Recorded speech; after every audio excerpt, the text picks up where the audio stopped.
हार्दिक नमस्कार एवं स्वागत छ आदरणीय श्रोता कार्यक्रम नागरिक सवालमा। म नारायण औस्ती प्रविधि संयोजनमा हामीलाई साथ दिँदै हुनुहुन्छ छोटुजी र राजेशजीले। नागरिक सवाल बिहान 7:30 देखि 8:30 सम्म आउँछ। दिनेश एफएम 93.8 मेगाहर्ज दिनेश खबरको फेसबुक पेजमा हामीलाई यहाँहरूले हाम्रो भिडियोलाई लाइभ हेर्न सक्नुहुनेछ, त्यसपछि पनि हेर्न र सुन्न सक्नुहुनेछ र अनलाइनबाट मोबाइल एप्लिकेसनबाट पनि तपाईहरूले हाम्रा कार्यक्रमहरूलाई सुन्न सक्नुहुनेछ। दिनेश खबरमा पल पलको अपडेट पनि यहाँहरूले पढ्न सक्नुहुनेछ। विविध विषयमा हामी बहस गर्ने यस कार्यक्रममा आज शिक्षाको विषयमा कुराकानी गर्न गइराखेका छौँ। शिक्षण सिकाइको कुराहरू, वैकल्पिक प्रणालीबाट विद्यार्थीको सिकाइ सहजीकरण गर्न सरकारले निर्देशिका 2077 जारी गरेको अवस्था छ। तर विद्यालयहरूमा पठन पाठनको स्थिति के कस्तो भइराखेको छ भनेर हामी कुराकानी गर्नेछौँ र यदि सामान्य अवस्थामा भएको भए दसैँ को बिदा हुँदासम्म अर्धवार्षिक परीक्षाहरू गरिसकेको हुन्थ्यो अघिल्ला वर्षहरूमा, तर यसपटक भने त्यसो हुन सकिराखेको छैन। यस विषयमा हामी कुराकानी गर्नेछौँ र त्योभन्दा अगाडि म एउटा जानकारी यहाँहरूलाई गराउन चाहन्छु।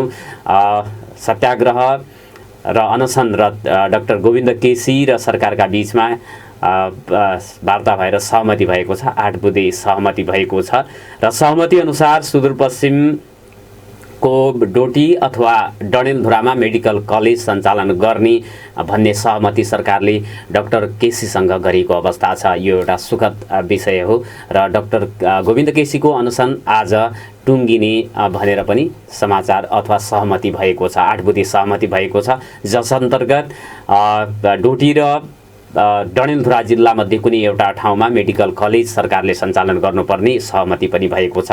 गेटा मेडिकल कलेजको सञ्चालन 2080 भित्रै गरिसक्ने भन्ने सहमति पनि सरकारले गरेको छ। यो पनि सुखद पक्ष हो। त्यसैगरी बयलपाटा अस्पतालबाट निःशुल्क उपचारको व्यवस्था गर्ने भन्ने सहमति पनि डाक्टर गोविन्द केसीसँग सरकारले गरेको छ र यो सत्याग्रहका लागि र नागरिकहरूका यस्ता मागहरूका लागि आमरण अनसन नै गर्ने र 19औं पटकसम्म यसरी लड्ने एउटा वीर पुरुष निस्वार्थी भावका व्यक्तित्व डाक्टर गोविन्द केसीलाई हामीले अवश्य पनि धन्यवाद दिनुपर्छ, स्मरण गर्नुपर्ने हुन्छ। 19औं पटकको 27औं दिनमा सरकारले उहाँसँग यो चाहिँ वार्ता गरेर सहमति गरेको छ। 8 बुँदे सहमति गरेको छ र जस अन्तर्गत सुदूरपश्चिमका लागि मैले 3वटा बुँदाहरू उल्लेख गरेँ। ती चाहिँ परिणाममा सरकारले चाहिँ काम गरेर देखाओस् भनेर हामीले निरन्तर रूपमा सरकारलाई अथवा हाम्रा राजनीतिक दल, हाम्रो सरकारमा प्रतिनिधित्व गर्ने हाम्रा सांसदहरू, नीति निर्माण तहमा बस्नेहरू र सरकारलाई पनि हामीले यस विषयमा आगामी दिनहरूमा पटक घचघच्याउन भने छोड्नुहुन्न।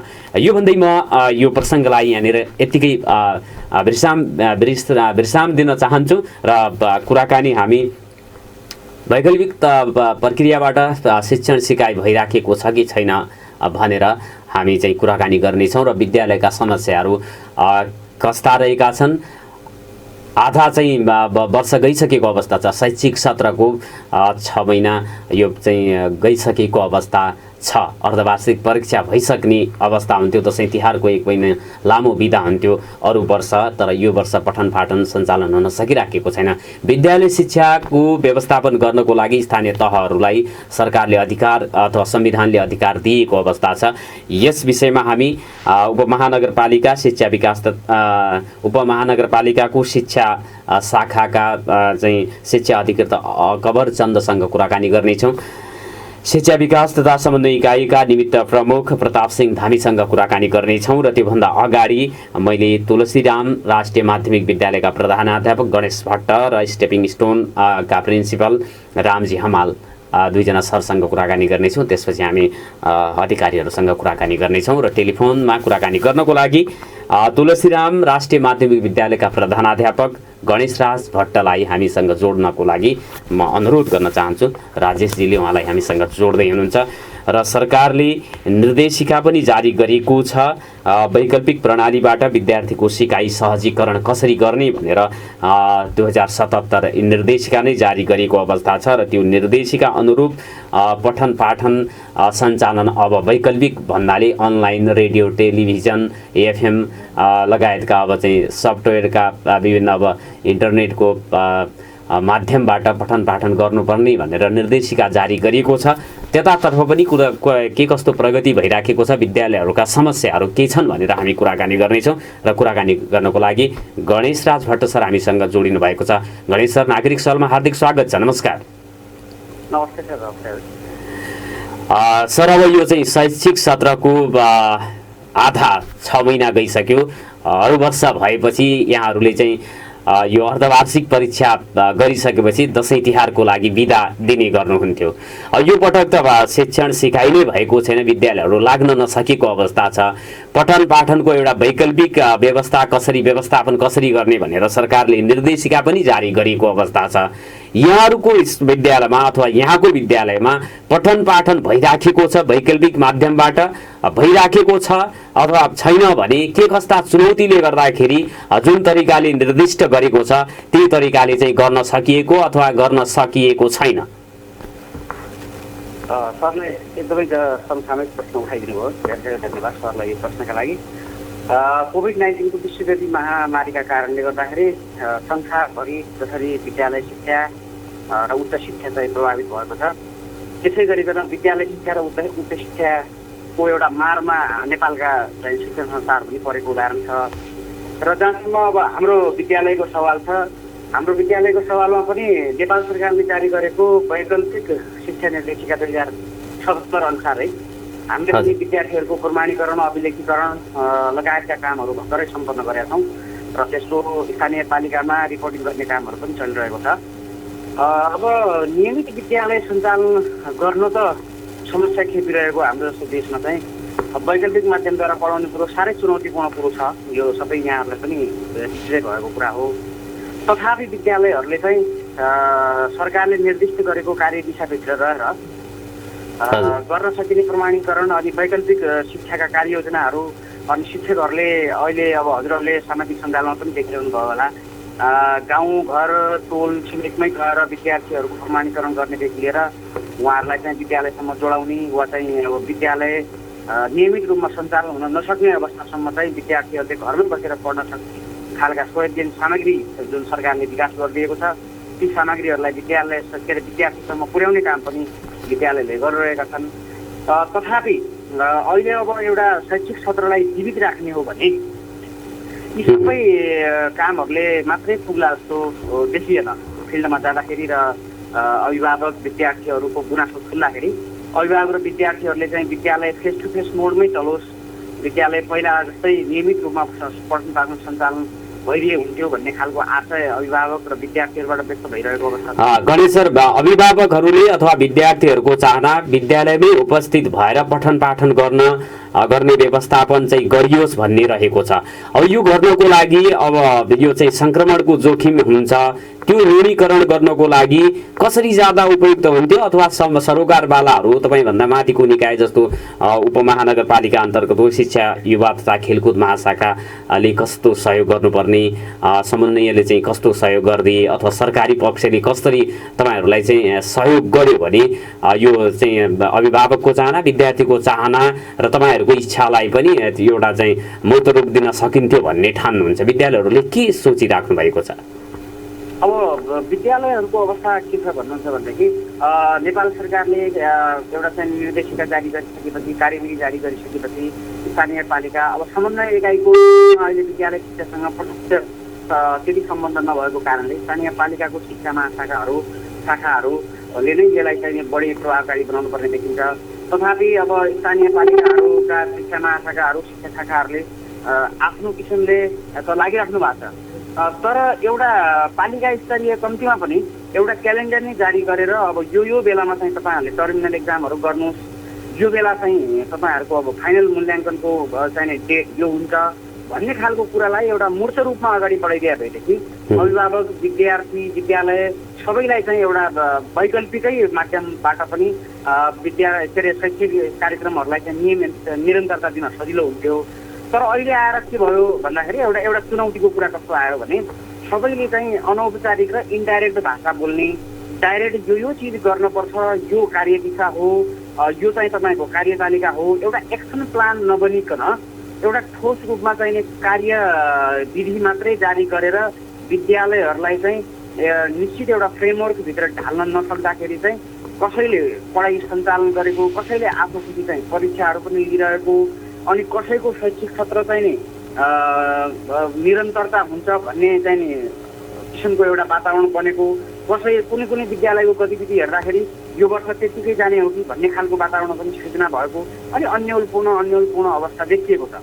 त्यस कारणले कम्तीमा पनि जस्तै मानौँ एउटा चाहिँ सामान्य भाषामा भन्दाखेरि त्रैमासिक अर्धवार्षिक वार्षिक परीक्षाका डेटहरू हुन्थे नि, त्यस्तै खालको यो चाहिँ मूल्याङ्कनका डेटहरू यो हो। तपाईँको वैकल्पिक मूल्याङ्कनबाट पनि यो महिनाभित्र तपाईँहरूले यसरी गरिसक्नुपर्छ भन्ने खालको चाहिँ ठोस कार्ययोजना बन्न पाइदिया भएदेखि त्यसले चाहिँ विद्यालयहरूलाई अलिकता चाहिँ विद्यार्थीसँग जोड्न सहज हुन्थ्यो। अहिले त कतिपय अवस्थामा विद्यार्थीहरू चाहिँ भनेपछि सङ्घीय सरकारले एउटा निर्देशिका जारी गर्यो, स्थानीय तहको सरकारले जसको जिम्मामा यो चाहिँ विद्यालय तहको शिक्षा छ उहाँहरूको चाहिँ उदासीनताले गर्दाखेरि विद्यालयहरूलाई के गर्ने भनेर चाहिँ गाह्रो भयो होइन सर? अब उदासीनता भन्ने शब्द त अलि अब चर्को शब्द होला होइन, त्यस्तो भनिहाल्नु, किनभने उहाँहरूले पनि धेरै कुराहरू गरिराख्नु भएको छ। उहाँहरूकै निर्देशनमा अब शिक्षा महाशाखा शाखाहरूको निर्देशनमा चाहिँ र नेपाल सरकारकै माथिल्लो निकायको निर्देशनमा विद्यालय तहका सल्लाह तहका हामी विद्यालय तहमा काम गर्ने शिक्षक विद्यार्थीहरू पनि लागिरहेका छौँ। तथापि मैले जोड दिन खोजेको कुरा के मात्रै हो भने एउटा एक्सन प्लान जस्तै धनगढीको महानगरपालिकामा अब टर्मिनल एक्जामहरू गर्ने बेलामा कम्तीमा मङ्सिर पुसमा के हो कुन महिनामा चाहिँ हामी गर्ने त्यो एउटा टेन्टेटिभ प्लान चाहिँ बनेर यो महिनामा यसरी चाहिँ मूल्याङ्कन हुन्छ, अब तपाईँहरू त्यही तरिकाले तयारी गर्नुहोस् भन्ने खालको कुरो भइदियो भनेदेखि अनि त्यसपछि सबैलाई चाहिँ एक किसिमको अब चाहिँ एक्जामै आउने भयो है, अब मूल्याङ्कन नै हुन्छ, यो वर्ष शैक्षिक सत्र खेर जाँदैन भन्ने पर्थ्यो कि जस्तो लागेको छ होइन। अब अहिले त कस्तो भएको छ हजुरको भने हामीले चाहिँ भन्दै गर्ने तर अभिभावकमा त्यो विश्वासै नभएको, खालि यिनीहरू चाहिँ यो फी असुल गर्नका लागि वा चाहिँ यो गर्नका लागि मात्रै विद्यालयहरू सञ्चालन गरेको हो, यस वर्ष त पढाइ हुँदैन भन्ने खालको बुझाइ बढ्ता हुँदैछ कि जस्तो लाग्दैछ मलाई चाहिँ। शैक्षिक सत्र खेर जाने भन्ने चिन्ता छ अभिभावकहरूमा, विद्यार्थीहरूमा र तपाईँहरूमा पनि। अब शिक्षकहरूमा पनि सिकाइ उपलब्धिहरू हासिल गर्न नसक्यो भनेपछि त उसको त्यो जग्ने बलियो बन्दैन भन्ने चिन्ता पनि हो। यो बिचमा अब मैले अन्तिम प्रश्न गरेँ सरलाई, कसरी जाँदाखेरि अब बाँकीका हाम्रा चाहिँ झन्डै अब 6 महिना भनौँ चैतसम्मलाई कसरी जाँदाखेरि यो सिकाइ उपलब्धि पनि विद्यार्थीहरूको हासिल गर्न सक्ने र चाहिँ त्यसमा अब विद्यालयहरूले के गर्नुपर्ने, हाम्रो चाहिँ सरकारहरूले विद्यालयहरूलाई कसरी सहयोग गर्यो भने तपाईँहरूलाई सजिलो हुन्छ जस्तो लाग्छ सर? अब यो पेपर पेन्सिल वर्क नै धेरै भएको देखियो भन्ने खोजेको कुरा चाहिँ कागजमा प्लानहरू बन्ने अनि कागजी प्लानहरूमा सबै कुरा राम्रो छ र भइरहेको पनि छ। यो हिसाबले शैक्षिक सत्र खेर नजाने कुरामा चाहिँ विद्यालय र नेपाल सरकार कम्तीमा सजग छौँ होइन। तथापि यो बनेको पेपर पेन्सिल वर्कलाई चाहिँ कार्यान्वयन तहमा गएर कम्तीमा पनि अहिले यो बेला भनेको चाहिँ फेस टु फेस विद्यालय सञ्चालन गरिहाल्ने, शैक्षिक सत्र खेर जान्छ भनेर हतारमा विद्यालय सञ्चालन गर्न सङ्क्रमणको दर अब नेपालमा त त्यसै पनि एकदमै ऱ्यापिडली गइरहेछ होइन। यो कुरालाई हतार नगरिकन वैकल्पिक शिक्षालाई नै जोड दिने हो यो यस्तो खालको बेलामा।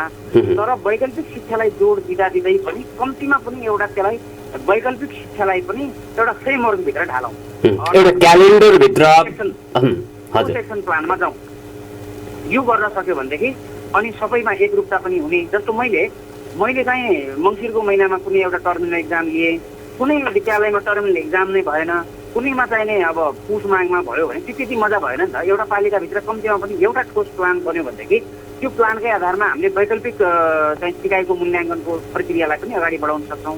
त्यसैले यो तरिकाले सोच्दाखेरि सबै विद्यालयहरूमा एकरूपता हुने खालको वातावरणमा जाँदा अभिभावकमा पनि अन्यलता हुँदैन अनि विद्यार्थीहरूमा पनि हामी चाहिँ अब कम्तीमा यो शैक्षिक सत्र खेर जाँदैन भन्ने खालको पर्छ।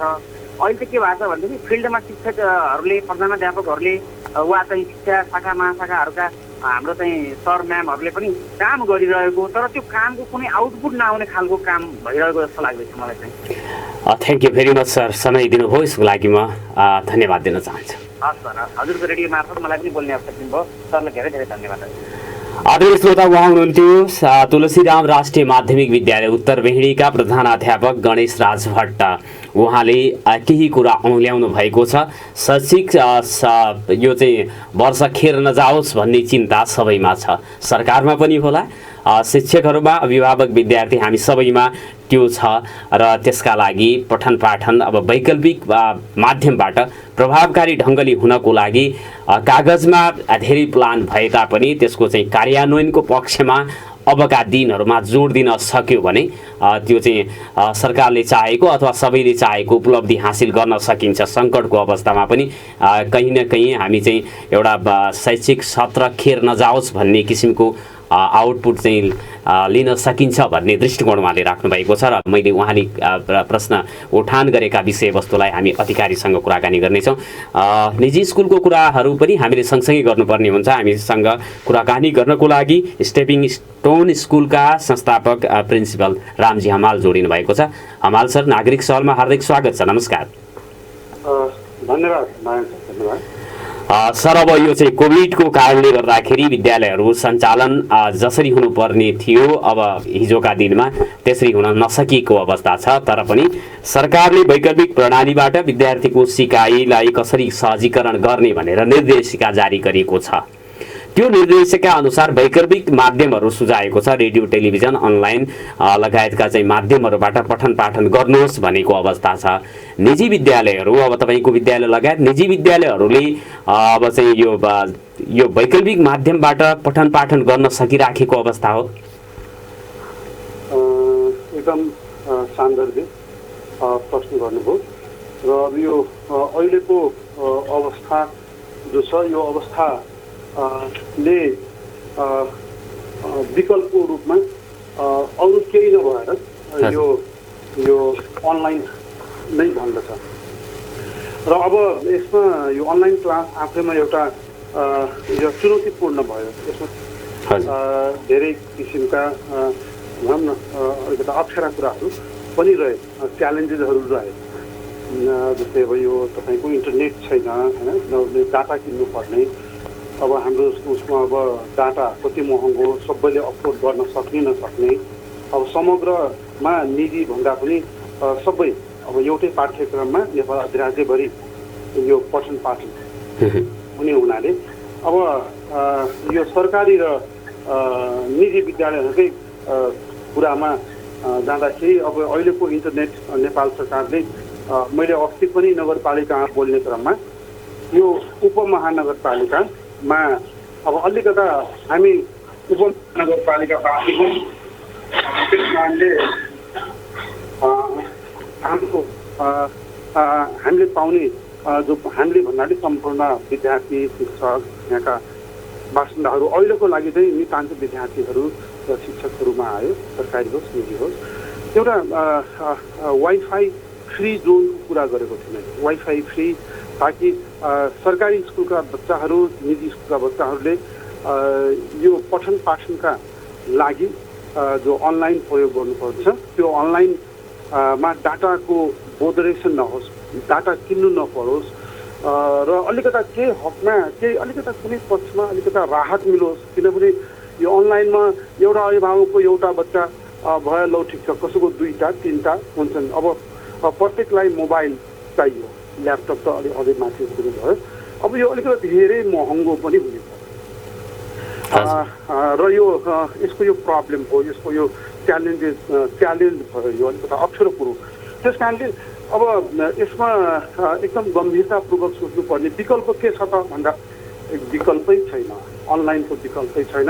र अर्को कुरा मैले यो भनिरहँदा अर्को के छ भने चाहिँ अहिलेको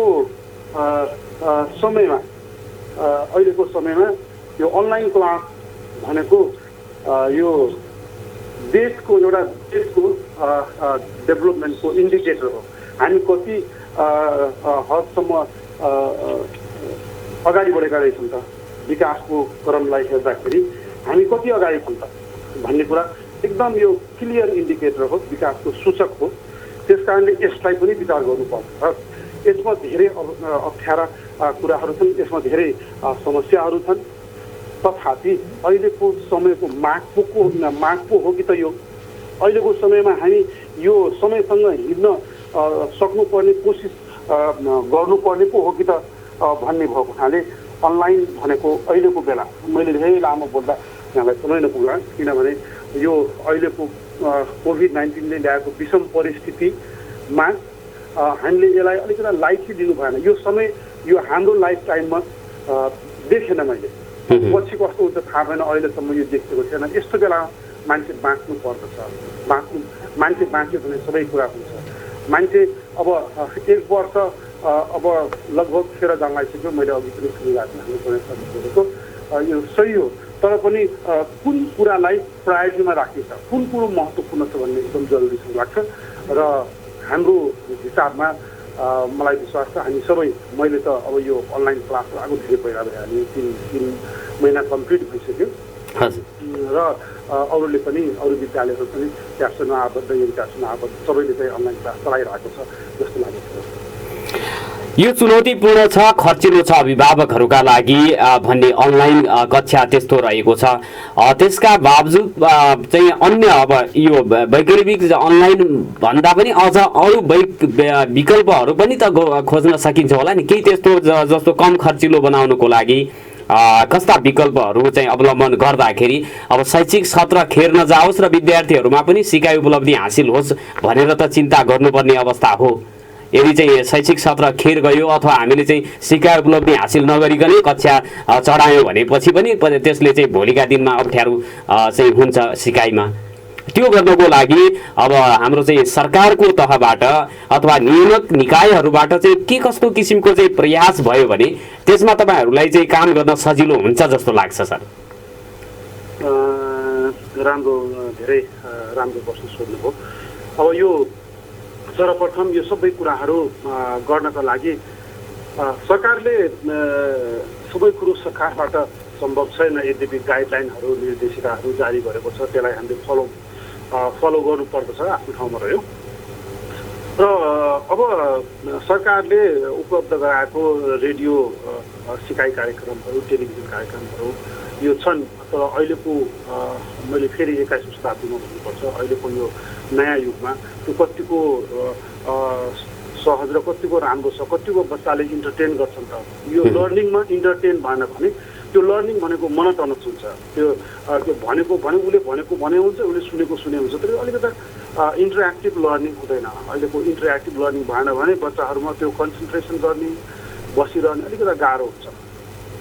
त्यस कारणले अब यो अर्को कुरो के भयो भने चाहिँ यहाँ अभिभावकहरू जोहरू हुनुहुन्छ, अब हाम्रो निजी विद्यालयहरूका लागि त उहाँ नै हाम्रो सरकार हो। वास्तवमा फ्रेङ्कली स्पिकिङ नेपाल गभर्मेन्ट छ, उहाँले हामीलाई अलिकता के निर्देशिका तयार गरिदिन्छ हाम्रो लागि, कसरी गर्ने के गर्ने एउटा फ्रेमवर्क हुन्छ। तर वास्तवमा हामीले विद्यालय खोल्यौँ, हाम्रो विद्यालय सञ्चालन गर्न नितान्त अभिभावकहरूको हात नै हुन्छ। त्यस कारणले हाम्रो सरकार अभिभावक पहिला, त्यसपछि नेपाल सरकार भन्ने गरेको छु मैले। अब यहाँनिर मैले यो कुरा किन जोडेँ भन्दा अब यो अभिभावक र विद्यार्थी, अब सानो विद्यार्थी साना बच्चाहरूलाई अभिभावकको अहिले ठुलो रोल चाहिएको छ, ठुलो उहाँहरूको एक किसिमको बच्चाहरूसँग राम्रो सहकारी हुनु जरुरी छ। बच्चाहरूलाई फकाएर हुन्छ कि कसरी हुन्छ के हुन्छ, बच्चाहरूलाई अनलाइन क्लासमा इन्भल्भ गराउने। र अब सरकारले अब यसो के गर्ने भन्दा सरकारले निर्देशिका जारी गरिसकेको अवस्था होइन। अब यो सबै देख्दाखेरि समयले एक किसिमको समयले केही न केही देखाइरहेको हुन्छ, यस्तो गर भइरहेको हुन्छ। त्यो संसारले मलाई लाग्छ हामीहरूले पनि केही न केही गरिरहेका छौँ। र हामी जस्तै यो शिक्षामा लागेको मान्छेले यो कुरा चाहिँ सरकारमा बसेका मान्छेहरूलाई सल्लाह पनि दिएको अवस्था हो जस्तो मैले बुझेको छु। त्यस कारणले अब यहाँ के हो भनेपछि तपाईँ पढ्नुहुन्छ गुड, नपढ्नुहुन्छ गुड। अब कस्तो समय आउन थाल्यो भनेपछि अब there may be no examination, त्यहाँ जाँचै पनि नहुन सक्छ। 1 वर्ष कम्प्लिट गर्यो अथवा सर्टेन टाइम कम्प्लिट गर्यो, त्यसपछि बच्चाहरूलाई माथिल्लो क्लासमा लग्ने अवस्था पनि आउन सक्दछ। अब यहाँनिर बहुतै महत्त्वपूर्ण कुरो के रह्यो भनेपछि अब यो कसले कतिको पढ्यो, कसले ध्यान दियो, सिकाइ उपलब्धि भयो कि भएन भन्ने कुरा महत्त्वपूर्ण हुन्छ। हजुर, यो सिकाइ उपलब्धिका कुराहरू रहे नि, यो हुन त अब अनलाइनमा सिकाइ उपलब्धिका कुराहरू पनि छन्। अनलाइन भनेको यो इन्टरेक्टिभ पनि छ, जस्तै अहिले धेरै क्लासहरू छन् त, जुम क्लासदेखि लगाएर अन्य गुगल मिटहरू लगाएर यो धेरै क्लासहरू छन्। यसमा चाहिँ हामीले यो इन्टरेक्टिभ पनि छ, तर सिकाइ उपलब्धि पनि अब हामीले इक्जामिनेसन पनि लिन सक्ने, हामीले होमवर्क दिने, हामीले होमवर्क चेक गर्ने काम त हामीले गरिरहेका छन्। सिकाइ उपलब्धि त्यसबाट अवश्य पनि हुन्छ र अन्तर्क्रियाबाट पनि जस्तै तपाईँ र मैले अब त्यो उपलब्धि सबै अब जस्तो पहुँचमा नभएकाहरूका लागि पनि त हुनु पर्यो भन्ने पनि त हो नि, होइन सर? नै एकदम जिज्ञासा एकदम सही हो, एकदम सही कुरो पनि हो, यो यथार्थमा हो पनि त्यही। तर अब कस्तो समय आयो भनेपछि तपाईँले चाहिँ त्यो भ्याउनु पर्यो, तपाईँले त्यो गर्न सक्नु पर्यो। त्यहाँको सम्बन्धित निकायले त्यसमा कसरी हुन सक्छ भन्ने कुरा यसो ठुलो चिन्तन गर्नुपर्ने बेला भयो यो। अब यो कसरी सम्भव हुन सक्छ भन्ने कुरा हो। अब किनभने यसको तपाईँ विकल्पै छैन। कल्पना गर्नुहोस्, जसको घरमा एउटा कोभिडको पेसेन्ट छ, अब हेर्नुहोस् त, उसलाई आफ्नै आमाले आफ्नै बुवाले छुन नपाइने, होइन, कोही पनि भेट्न नजाने, कोभिडको भिक्टिम हो भनेर भन्न पनि लाज लाग्ने, यस्तो अवस्थालाई हेर्नुहोस्। त्यसपछि शिक्षालाई प्यारललमा हेर्नुहोस् त कुन इम्पोर्टेन्ट छ। यस्तो बेलामा त अब अभिभावकहरूले त्यो सम्बन्धित जस्तै कुनै दूर दराजमा हुनुहुन्छ, उहाँहरूले सरकार त जहाँ पनि चढेछ, अहिले त घर घरमा सरकार, होइन, टोल टोलमा सरकार भन्ने जो नारा छ त्यसलाई सफल पार्नु पर्यो हामीले। कसरी हुन्छ, होइन, अब यो चाहिँ कुरालाई हामीले उ गरेर अब यसको त विकल्प बिनाको अहिलेको अवस्थामा विकल्पै छैन यसको। पहिला बाँच्नु पर्दछ। संसारलाई हेरौँ, हाम्रो नेपाल जस्तो देशमा यदि यो चाहिँ अब कुन चाहिँ स्टेजमा पुग्यो त हाम्रो यो कोभिडको स्टेज कुन हो त?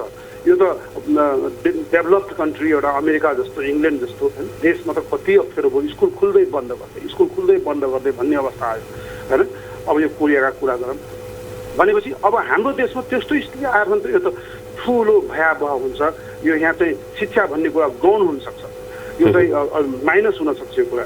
त्यस कारणले अहिलेको स्थितिमा जसरी हुन्छ अनलाइनमा हामी समेटिन सक्नु नै पर्छ। यद्यपि यसका धेरै चुनौतीहरू छन्, बाध्यताहरू छन् जस्तो लाग्छ मलाई। धन्यवाद सर, यहाँको विचारको लागि म साधुवाद दिन चाहन्छु। धन्यवाद धेरै सम्पूर्ण अभिभावकजीहरूलाई। यो कुरा सुन्नुहोस्, सबैको कुराहरू सुन्नुहोस्, कसरी अगाडि बढ्नुपर्छ भन्ने कुरा अहिलेको बेला क्रुसल छ, टाइम अलिकता विषम परिस्थिति छ। त्यस कारणले हजुरहरूको यो एकदम धेरै महत्त्वपूर्ण समय हो, बच्चाहरूलाई के गर्नुपर्छ भन्ने कुरा ध्यान दिनुहुनेछ भन्ने आशा गरेँ। धन्यवाद दिन सक्छु। हजुर, अग्रज श्रोता, उहाँ हुनुहुन्थ्यो स्टेपिङ स्टोन स्कुलका सञ्चालक एवं प्रिन्सिपल रामजी हमाल। छोटो व्यापारिक विश्राम र टाइम चेकमा जान्छौँ। त्यसपछि हामी धनगढी उपमहानगरपालिकाका शिक्षा विभाग तथा खेलकुद महाशाखाका शिक्षा अधिकृत अकबर चन्दसँग कुराकानी गर्नेछौँ र त्यसपछि शिक्षा विकास तथा समन्वय इकाइका कैलालीका निमित्त प्रमुख प्रताप सिंह धामीसँग कुराकानी गर्नेछौँ। हामीलाई सुन्दै गर्नु। पुनः स्वागत छ आदरणीय श्रोता। नागरिक सवालमा हामी शिक्षाको कुरा गरिराखेका छौँ। पठन पाठन हुन सकिराखेको छैन कोभिडको कारणले गर्दाखेरि, र अन्य कुराहरू पनि हाम्रो जीवनी दैनिक कामकाजहरू पनि सामान्य अवस्थामा फर्किन सकेको अवस्था हो। नेपालको मात्रै यो सन्दर्भ होइन, विश्वमै यो समस्या आइपरेको छ। र एउटा अर्को चिन्ता भनेको के हो भने सिकाइ उपलब्धि भएन, विद्यार्थीहरूको शैक्षिक सत्र खेर गयो भने एउटा वर्ष खेर जानुले निकै नै अर्थ राख्छ भन्ने पनि हो शिक्षा जगतका लागि। र त्यो शिक्षाको हाम्रो चाहिँ सिकाइ समग्र अन्य कुराहरूसँग पनि जोडिन जान्छ, राष्ट्रका लागि, समाजका लागि अथवा विश्वका लागि। र यो विषम परिस्थितिमा पनि सिकाइ चाहिँ अवरुद्ध हुनु हुँदैन बालबालिकाहरूको भनेर सरकारहरूले अथवा सम्बन्धित निकायहरूले प्रयास गर्नुपर्ने हुन्छ। र नेपाल सरकारले पनि वैकल्पिक प्रणालीबाट विद्यार्थीको सिकाइ सहजीकरण गर्नको लागि निर्देशिका जारी गरेको छ र सोही अनुरूप अनलाइन अथवा अन्य वैकल्पिक माध्यमहरूबाट पठन पाठनलाई सञ्चालन गर्न भनेर निर्दिष्ट गरेको अवस्था छ। र त्यो निर्दिष्ट गरेको कुराहरूलाई विद्यालयहरूले चाहिँ कसरी चाहिँ अवलम्बन गर्न सकिराखेका छन् या छैनन् भनेर चाहिँ सरकारहरूले त्यसको चाहिँ मूल्याङ्कन अथवा त्यसको चाहिँ अवलोकन गरिराखेको अवस्था छ कि छैन भनेर अब हामी दुईजना अधिकारीहरूसँग कुराकानी गर्नेछौँ। र कुराकानी गर्नको लागि हामीसँग शिक्षा युवा तथा खेलकुद महाशाखाका शिक्षा अधिकृत धनगढी उपमहानगरपालिका अन्तर्गत चाहिँ शिक्षा युवा तथा खेलकुद महाशाखाका शिक्षा अधिकृत अकबर चन्द जोडिनु भएको छ। चन्द सर, नागरिक सवालमा हार्दिक स्वागत छ। नमस्कार। नमस्कार। हजुर सर, अब यो चाहिँ शिक्षाकै कुरा गरौँ, विद्यालय शिक्षाको कुराहरू। कक्षा सञ्चालन हुन सकिराखेको अवस्था छैन। वैकल्पिक माध्यमबाट धनगढी उपमहानगरपालिका क्षेत्रभित्रका विद्यालयहरूमा पठन पाठन भइराखेको छ। हजुर, अहिले हाम्रो यो विद्यार्थी सिकाइ सहजीकरण निर्देशिका जारी गरेको छ शिक्षा मन्त्रालयले। हजुर, त्यही निर्देशिका अनुसार 1 गतिबाट भर्ना विद्यार्थीहरू अभिलेखन गर्ने भर्ना गर्ने भनेर सूचना जारी भयो। त्यही अनुसारले सबै विद्यालयहरूले विद्यार्थी भर्ना अभियान सञ्चालन गरेर अभिलेखनको कार्य सम्पन्न भएको छ अहिले। हजुर, र त्यही निर्देशिका अनुसार नै अहिले चाहिँ विद्यालयहरूमा सिकाइ सहजीकरणका क्रियाकलापहरू अगाडि बढिरहेका छन्। भनेपछि स्थानीय तहको सरकार विद्यार्थीहरूको चाहिँ शैक्षिक सत्र खेर नजान दिनको लागि प्रयासरत छ। तपाईहरू यो विषयमा चाहिँ गम्भीर हुनुहुन्छ र यो चैत्र महिना भित्र मूल्याङ्कन गरेर विद्यार्थीहरूले अर्को कक्षा चाहिँ उक्लिन पाउनेछन्, सँगसँगै सिकाइ उपलब्धि पनि उहाँहरूले हासिल गर्नेछन्। त्यसका लागि थप कामहरू गर्नुपर्ने छ होला। जस्तो विद्यालयहरूले एक्सन प्लान चाहिँ स्थानीय तहहरूले ठ्याक्कै चाहिँ शैक्षिक सत्र खेर नजानको लागि प्लानहरू कागजमा चाहिँ राम्रो बनेको छ, तर त्यसको चाहिँ कार्यान्वयनको पक्ष चाहिँ जसरी जानुपर्ने थियो त्यो हुन सकिराखेको छैन। स्थानीय तहको सरकारबाट चाहिँ विद्यालय शिक्षाको अब अनुगमन मूल्याङ्कन सबै व्यवस्थापन गर्ने अधिकार तपाईँहरूलाई दिएको अवस्था छ। ठोस प्लानका साथ विद्यार्थीहरूको मूल्याङ्कन कसरी गर्ने, यो वैकल्पिक माध्यमबाट पठन पाठन भइराखेको छ कि छैन भन्ने कुराको चाहिँ पनि मूल्याङ्कन कसरी गर्ने भन्ने कुरामा तपाईँहरू चाहिँ आफूले कति गर्न सकेको जस्तो अनुभव गरिराख्नु भएको अवस्था हो सर? हजुर, त्यसका लागि हामीले छलफल धेरै चलायौँ।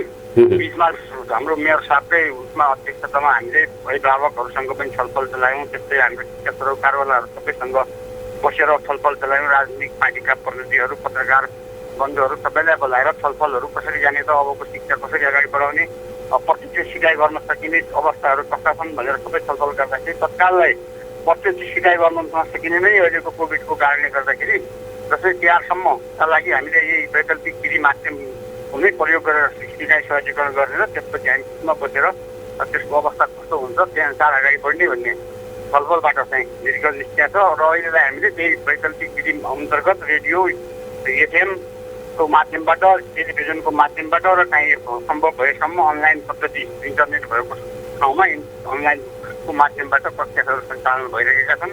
र त्यसका लागि नगरपालिकाले पनि यी चिजमा अनुगमन गर्ने, विद्यालयहरूको जाने के कस्तो छ भनेर अवस्था बुझ्ने प्रयास भइरहेको छ। र अहिले स्कुलहरूले पनि आफ्नो आफ्नो टोलमा विद्यालयमा सानो समूहहरू बोलाएर कार्यकारी दिने र त्यही अनुसार अहिलेलाई सिकाइलाई शैक्षिक शिक्षा नजाने गरी विद्यार्थीहरूको पठन पाठनलाई अगाडि बढाउने भन्ने हिसाबले सबै स्कुलहरू अगाडि बढेका छन्। बाँकी अब रहेको समयभित्र यो चाहिँ शैक्षिक सत्रलाई समेट्नको लागि यो प्लानहरू, एक्सन प्लान हुनुपर्छ होला, क्यालेन्डर चाहिँ नयाँ बनाउनु पर्ने अवस्था हुन्छ होला। त्यो क्यालेन्डर त तपाईँहरूले बनाएर विद्यालयहरूलाई वितरण गर्नुपर्छ होला।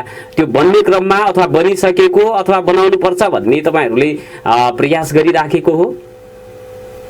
अब शिक्षा समितिको हाम्रो 1 गतेको बैठकबाट निर्णय भएर सहित हामीले विद्यालयहरूलाई सूचना जारी गरिदिएका छौँ। शैक्षिक सत्र यो असोजदेखि चैत्रलाई नै शैक्षिक सत्र मानेर त्यही अनुसारको शैक्षिक क्रियाकलापहरू अगाडि बढाउनु भन्ने हिसाबले शिक्षा समितिले पनि निर्णय। त्यसका लागि त जस्तो पठन पाठन गर्ने विषयवस्तुहरूमा कटौती गर्नुपर्ने हुन्छ होला। त्यसको अब विद्यालयले आफै त्यो गर्ने कि अब नगर उपमहानगरपालिकाले यो चाहिँ कुराहरू चाहिँ कन्टेन्टहरू अनिवार्य रूपमा पढाउने, अब त्यो चाहिँ शिक्षाविदहरूको चाहिँ राय सुझाव लिएर गर्नुपर्छ होला। त्यतातर्फ चाहिँ भइराखेको छ केही काम? त्यो त अहिले पाठ्यक्रम विकास केन्द्रले नै त्यो ढाका नयाँ ढाका हालिसकेको छ, त्यो वेबसाइटमा राखेको छ। त्यही अनुसार विद्यालयहरूलाई पनि हामीले त्यो अहिलेको त्यो मुख्य विषयवस्तुहरू जुन पाठ्यक्रम विकास केन्द्रले निर्धारण गरेका छ त्यही अनुसारको सहजीकरण गरौँ र आफ्नो स्कुलको कार्ययोजना बनाएर पेश गर भनेर धेरै विद्यालयहरूले अहिले आफ्नो कसरी जाने त भनेर कार्ययोजनाहरू बनाइरहेका छन् र कार्ययोजनाहरू पेश गरेर त्यही अनुसार शैक्षिक सत्रलाई खेल्न जाने गरी क्रियाकलापहरू अगाडि बढाउनु भनेर सबैलाई निर्देशन भएको छ। भनेपछि असोज 1 गतेबाट चाहिँ स्वीकृति दिएको अवस्था छ र त्यो अवधिमा हाम्रा चाहिँ सम्पूर्ण विद्यालय के अरे चाहिँ जाने उमेरका विद्यार्थीहरूले कुनै न कुनै माध्यमबाट सिकाइ चाहिँ उपलब्धि के अरे यो प्रक्रियासँग जोडिएका छन्, यो चाहिँ जोडिन भन्दा बाहिर छैनन् भन्ने कुराको पनि मूल्याङ्कन गर्नुपर्छ होला नि, भइराखेको छ? हजुर हजुर, त्यो चाहिँ उहाँहरूले चाहिँ सबैले त्यो कागज तयार गरेका छन्। अहिले शिक्षा विभागले नै हाम्रो चाहिँ एउटा अनलाइन मार्फत पनि त्यो कुन कुन बच्चा कुन वर्गमा पर्छ वर्गीकरण गरेर अनलाइन मार्फत विद्यार्थीहरूको डाटा पेश गर भनेर सूचना जारी गरिरहेको छ। त्यो अनुसारले 25 गतिभित्र अब त्यो समूहकृत बच्चाहरूको वर्गीकरण गरेर त्यो अनलाइन मार्फत डाटा चाहिँ माथि पठाउने भनेर हामी सबैलाई सूचना जारी गरिसकेका छौँ। र आइएमआइएसमा बच्चाहरूलाई कुन वर्गमा पर्छ मान्छेको नेटको सुविधा रेडियोको सुविधा कुन कुन वर्गमा त्यो अनुसारको समूहकृत गरेर अनलाइन मार्फतै पठाउने भन्ने पनि कुरो भइसकेका हुनाले 25 गतिभित्र 25 गतिभित्र सम्पूर्ण विद्यालयहरूले अनलाइन मार्फत त्यो डाटा वर्गीकरण गर्ने र इमेल मार्फत पठाउने भनेर चाहिँ सूचना जारी भइसकेका छ। त्यो अनुसार विद्यार्थीहरू अनलाइनबाट कक्षा सञ्चालन गर्न यो अब विकल्प अनलाइनको विकल्प अनलाइन नै हो, अन्य कुराहरू पनि अब विद्यालयले त्यसपछि चाहिँ अन्य सहयोगका कार्यक्रमहरू गर्न सक्लान्। अब चाहिँ हाम्रो सरकारले स्थानीय तहको सरकारले त्यो वर्ग जसको पहुँच चाहिँ अनलाइनमा छैन उसले मोबाइल इन्टरनेट खरिद गर्न सक्ने अवस्था पनि नभएको वर्गलाई पनि अब त्यो बालबालिकालाई पनि त सिकाइसँग त जोड्नुपर्छ होला। त्यसको लागि पनि अब जस्तो अब त्यो वर्गको पहिचान गरी सरकारको तर्फबाट फ्री इन्टरनेटका कुराहरू हुन्छ कि अथवा अब चाहिँ के हुन्छ त्यो पनि गर्नुपर्छ भनेर योजनाहरू भइराखेको काम भइराखेको छ नगरपालिका उपमहानगरपालिका क्षेत्रको कुरा गर्दाखेरि सर? हजुर, एकदम हाम्रो छलफल व्यापक रूपमा भइरहेछ र अनलाइन नै सबैभन्दा राम्रो विकल्प होइन भनेर सबैबाट आएको छ। अनलाइन भनेको राम्रो माध्यम भएन, यसलाई कसरी जाने भन्ने हिसाबले अगाडि बढिरहेको अवस्था छ र अहिले रेडियो मार्फत टेलिभिजन मार्फत पनि पाठहरू प्रसारण भइरहेका छन्। त्यो टाइम टेबल समेत त्यसमा राखिएको छ र त्यो अनुसार विद्यालयहरूलाई बच्चाहरूलाई अब सहजीकरण गरौँ, कुन बेला कुन पाठ कति बेला प्रसारण हुन्छ घरमा बसेर हेर्ने भन्ने कुरो पनि भएको छ। र त्यसै गरी कक्षा 1का साना बालबालिकाहरूलाई कक्षा 1मा पढ्ने बच्चाहरूका लागि एउटा हामी चाहिँ शिक्षा विभागले नै जारी गरेको एउटा पुस्तक छपाई गरेर समेत हामीले प्रत्येक विद्यालयकोमा पठाएका छौँ। घरमा चाहिँ अभिभावकसँगै गर्न सकिने सिकाइ क्रियाकलाप भनेर विभागको बनाएको पुस्तकलाई हामीले यहाँ छपाई गरेर प्रत्येक कक्षाका बालबालिकाहरूलाई सहजीकरण होस्, घरमै बसेर पनि पढ्न पाउन् भनेर त्यो पुस्तक पनि हामीले वितरण गरिदिएको अवस्था छ। र अन्य क्लासकाहरूमा पनि सबैलाई सहजीकरण गर्ने भनेको छ। त्यसै गरी शिक्षा मन्त्रालयले नै अहिले आकस्मिक कार्ययोजना भनेर पनि जारी गरेको छ। सिकाइ सहजीकरण आकस्मिक कार्ययोजना जारी गरेका छ। त्यही अनुसार सबै स्कुलका हेड सरहरूलाई हामीले त्यो आकस्मिक कार्यअनुसार आफ्ना शैक्षिक क्रियाकलापहरू सहजीकरण गरौँ र धेरै नभए पनि सानो समूहमा बच्चाहरूलाई हप्तामा सानो 8-10जना 10-15 जनाको समूहमा बोलाएर गृह कार्य दिउँ र अगाडि बढाउँ, सहजीकरण गरौँ। त्यसरी नै जाउँ। अहिले प्रत्यक्ष सिकाइ गर्न सकिने अवस्था छैन। अब जस्तै तिहारको पछि के गर्न सकिन्छ फेरि बसेर छलफल गरेर पछि सिकाइको माध्यमबाट जान सकिने अवस्था आयो भने त्यसरी जाउँदा अहिले केही विधि मार्फत नै अगाडि टोल टोलमा त्यस्तो शिक्षकहरूलाई पठाएर सामग्रीहरू कम्तीमा चाहिँ केही त त्यो चाहिँ फोटोकपी लगायतको सामग्रीहरू दिन सक्ने अथवा त्यसरी चाहिँ सहजीकरण गर्न सक्ने तर्फ पनि अब तपाईँहरू हाम्रा शिक्षकहरूलाई खटाउन हुन्छ? हजुर हजुर, हामी त्यसमै लागेका छौँ। अहिले सबै सरहरूलाई हेड सरहरूलाई निर्देशन गरेका छौँ, बोलाएर उहाँहरूलाई छलफल गरेर ल यसरी जानुहोस्, टोलमा गएर पनि सिकाइ गर्नुहोस्, नभए विद्यालयमै पनि सानो समूहहरू बोलाएर व्यक्तिगत रूपमा सानो समूह बनाएर होमवर्क दिने ती बच्चाहरूलाई र सिकाइको लागि उनीहरूलाई अवसर बनाउने, घरमा पढ्नु लगाउने र होमवर्क दिने, होमवर्कलाई लगाएर फेरि चेक गर्ने र त्यसरी नै अहिले यो शिक्षा मन्त्रालयले जारी गरेको आकस्मिक सिकाइ कार्ययोजना पार्ने क्रियाकलापहरूलाई अगाडि बढाउँ भनेर सबै सरहरूलाई हामीले जानकारी गराएका छौँ। त्यही अनुसार सरहरू अहिले अगाडि बढेको अवस्था छ। हवस् हवस् सर, समयको लागि धन्यवाद छ। हवस् सर। उहाँ हुनुहुन्थ्यो शिक्षा युवा तथा खेलकुद महाशाखा धनगढी उपमहानगरपालिका अन्तर्गत रहेको छ यो चाहिँ अकबर चन्द सरसँग मैले कुराकानी गरेँ। शिक्षाको विषय बालबालिकाहरूले पठन पाठन गर्न पाउने अधिकार हो र उहाँहरूको शैक्षिक सत्र खेर जान दिन हुँदैन सरकारले भनेर केही वैकल्पिक चाहिँ व्यवस्थाहरू गरेको छ र ती व्यवस्थाहरूको कार्यान्वयनमा जानको लागि विद्यालयहरू, शिक्षकहरू, अभिभावकहरू र विद्यार्थीहरूले पनि त्यो कुरालाई चाहिँ सहयोग गर्नुपर्ने देखिएको छ।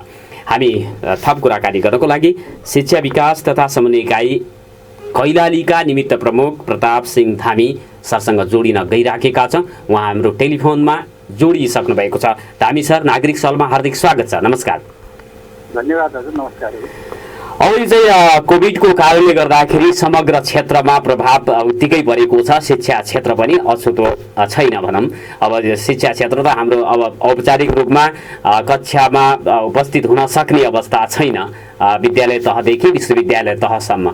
यो अवस्थामा अब सिकाइ उपलब्धि हासिल गरेर शैक्षिक सत्र खेर नजाओस् भन्नका लागि सरकारले गरेका केही प्रयासहरू, जस्तो अब यो नीतिहरू निर्देशिकाहरू त जारी गरेको अवस्था छ।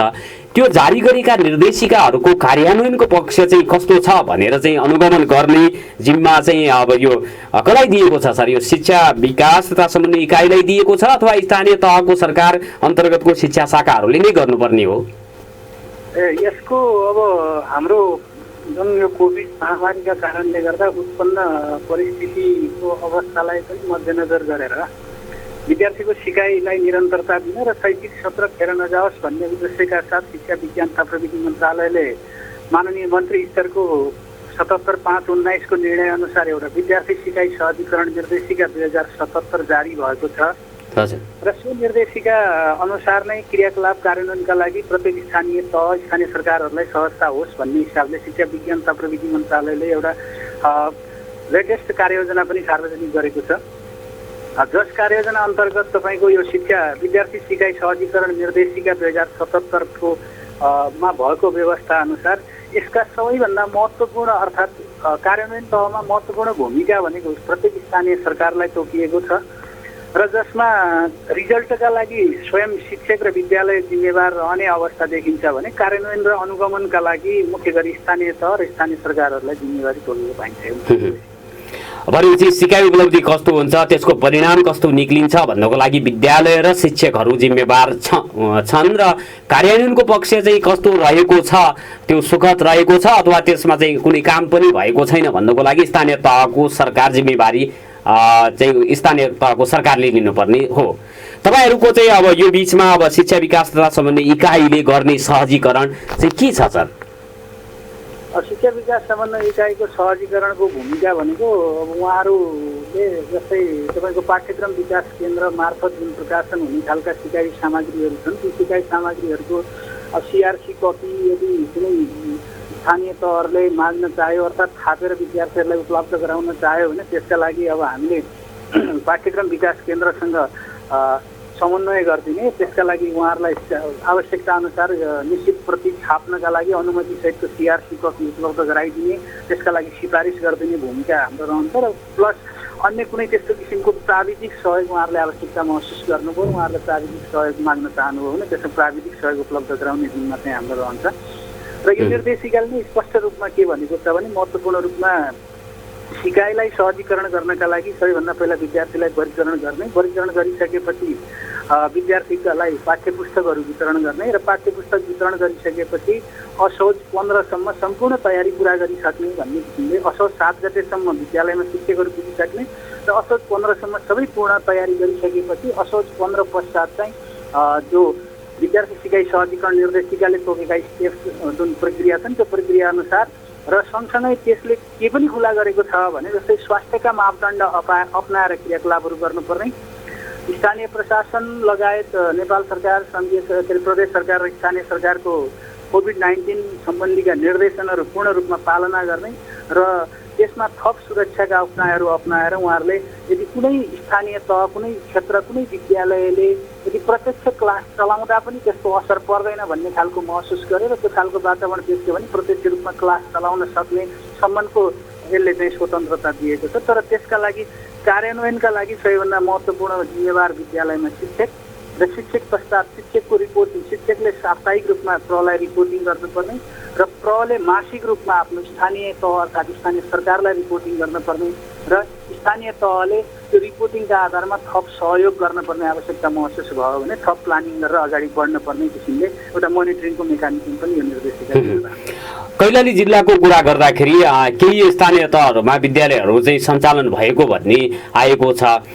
त्यसमा अब चाहिँ यो कतै अब कामै नभएको यो चाहिँ जसरी वर्गीकरण गर्नुपर्ने कुराहरू विद्यालयमा शिक्षकहरू नै नआएको भन्ने कुराहरू पनि छ। त्यसको अनुगमन अथवा त्यो कुरालाई हेर्ने पनि स्थानीय तहकै जिम्मेवारी होला। अब समग्र यो चाहिँ देशैभरि एकै तरिकाले पठन पाठनहरू भयो भने सिकाइ पनि त्यही किसिमले एउटा चाहिँ समानान्तर तरिकाले सबैले चाहिँ प्राप्त गर्न सक्छन् भन्ने कुरालाई पनि हामीले चाहिँ भुल्नुहुन्न भन्ने कुरा लाई चाहिँ अब कार्यान्वयन गर्न नियमन गर्नको लागि तपाईहरूले चाहिँ यो चाहिँ स्थानीय तहहरूसँग निरन्तर समन्वय र यो चाहिँ सम्पर्कमा हुनुहुन्छ सर?